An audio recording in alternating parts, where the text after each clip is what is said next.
Look at the rat. It presses the lever. It gets a hit of pleasure. It eats. It presses again. It has no purpose. It has no legacy. It has no control. It is a slave to its own biology. Now, look at yourself. You wake up and reach for the phone. Press the lever. You feel bored, so you open the fridge or order junk food. Press the lever. You feel lonely, so you watch pornography. Press the lever. You feel anxious, so you scroll through social media for hours. Press the lever. You think you're a free man?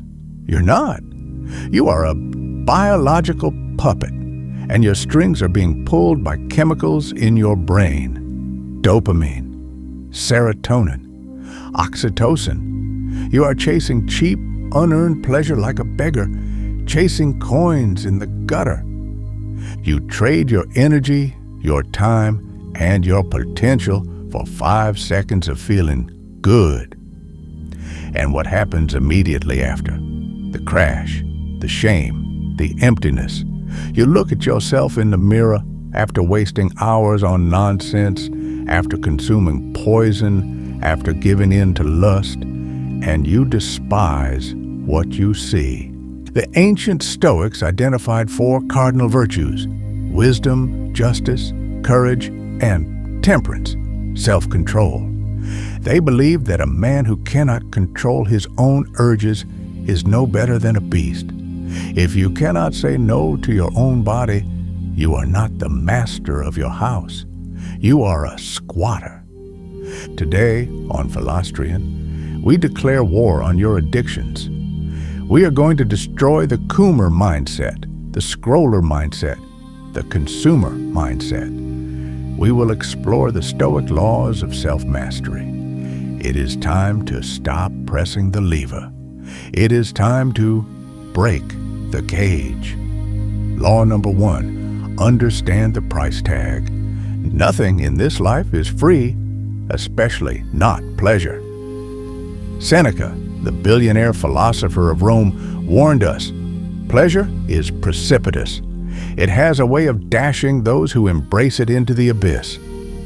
You think watching that video is free? No, it costs you your focus. You think eating that junk is free? No, it costs you your energy and your self-respect. You think sleeping around is free? No, it costs you your emotional stability. Every time you indulge in cheap dopamine, pleasure you didn't work for, you are borrowing happiness from tomorrow. And the interest rate is astronomical. When the pleasure fades, and it always fades, you are left lower than you were before. This is the cycle of addiction. You need more just to feel normal. The Stoic analyzes the transaction. Before he indulges, he asks, what is the price? If I eat this, I will feel lethargic for 3 hours. Too expensive. If I watch this, I will feel shame for a day. Too expensive. If I scroll now, I will lose the time to build my business. Too expensive. You are bankrupting your spirit for pennies of pleasure. Stop being a bad investor. Stop trading your gold for plastic. True pleasure, the Stoic joy, comes from achievement, from discipline, from clarity. That pleasure is earned. It has no crash. It has no shame. Reject the cheap. Demand the earned. Law number 2, guard the gates. Your mind is a citadel. Your eyes and your ears are the gates. If you leave the gates open, the enemy will walk in. Who is the enemy? The algorithms, the advertisers, the propagandists, the pornographers. They employ the smartest engineers in the world with one single goal: to hack your brainstem, to make you addicted, to make you weak. When you mindlessly scroll, you are letting them dump their garbage into your living room. You are consuming fear, lust, and envy by the gallon. Marcus Aurelius said, "The things you think about determine the quality of your mind. Your soul takes on the color of your thoughts." If you consume trash, your soul becomes trash. It is that simple. If you watch weak men, you become weak. If you watch degeneracy, you become degenerate. A Stoic practices sensory gating. He is ruthless about what he allows into his brain. He does not watch the news to get angry. He does not look at lustful images to get excited. He cuts the feed. You must curate your reality. Unfollow the models. Unsubscribe from the outrage channels. Block the apps. If you want to master yourself, you must first master your environment. Do not test your willpower unnecessarily. Don't put a cake in front of a diabetic and say, "Be strong." Throw the cake away, close the gates, raise the bridge. Law number 3, surfing the urge. When an urge hits you, the urge to smoke, to scroll, to sin, it feels permanent. Your brain screams, "I need this now. If I don't get it, I will die." This is a lie. The Stoics understood the nature of impermanence. Everything passes, even the strongest desire. An urge is like a wave. It rises, it crests, it crashes, and it recedes. Most of you panic when the wave rises. You drown in it. You give in immediately because you think the feeling will last forever. But if you just stand still, if you just observe the wave without reacting, it will pass. Epictetus taught us to say to our impressions, "You are just an appearance and not at all the thing you appear to be." When the urge comes, do not fight it. Do not scream. Just watch it. Say to yourself, "My brain is releasing a chemical. My heart rate is up. I feel a tension in my chest. Interesting." Dissect it like a scientist. Wait 10 minutes. I guarantee you in 10 minutes the wave will be gone. The monster will shrink back into a shadow. You are not your urges. You are the observer of your urges. The moment you realize that you don't have to obey the voice in your head, you become free. Let the wave crash. You are the rock. Law number 4, voluntary hardship. Why are you so susceptible to addiction? Because you are soft. You have lived a life of comfort.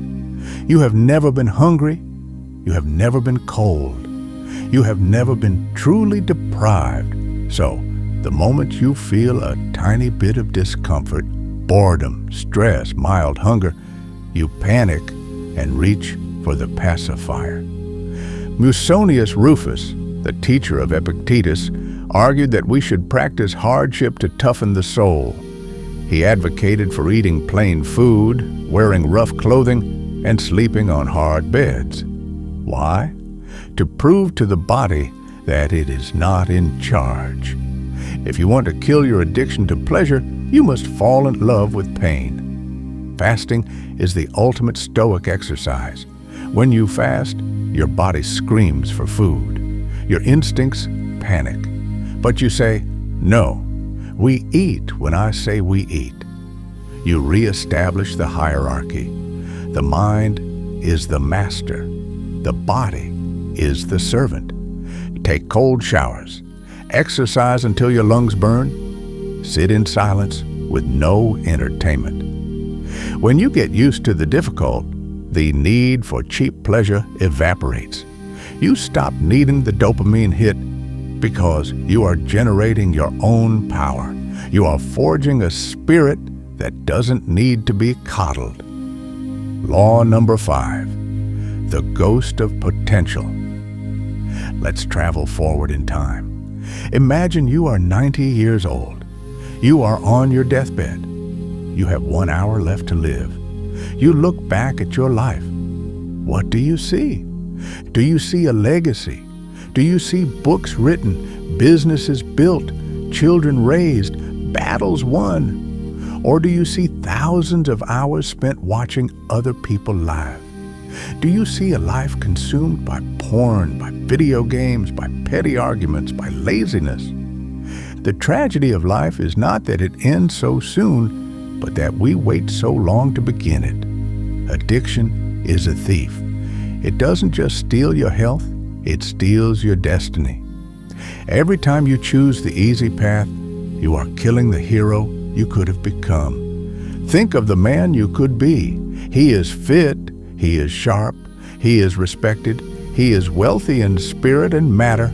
That man is dying right now. He is being murdered by your habits. The Stoics used memento mori to create urgency. I could die today. If you died today, would you be proud of your search history? Would you be proud of your screen time? Would you be proud of your discipline? If the answer is no, then you are living a lie. Use the fear of regret as your fuel. The pain of discipline is ounces. The pain of regret is tons. Choose your pain. Law number 6, transmutation. Here is the secret they don't tell you. The urge you feel, that sexual energy, that hunger, that restlessness, it is not bad. It is raw energy.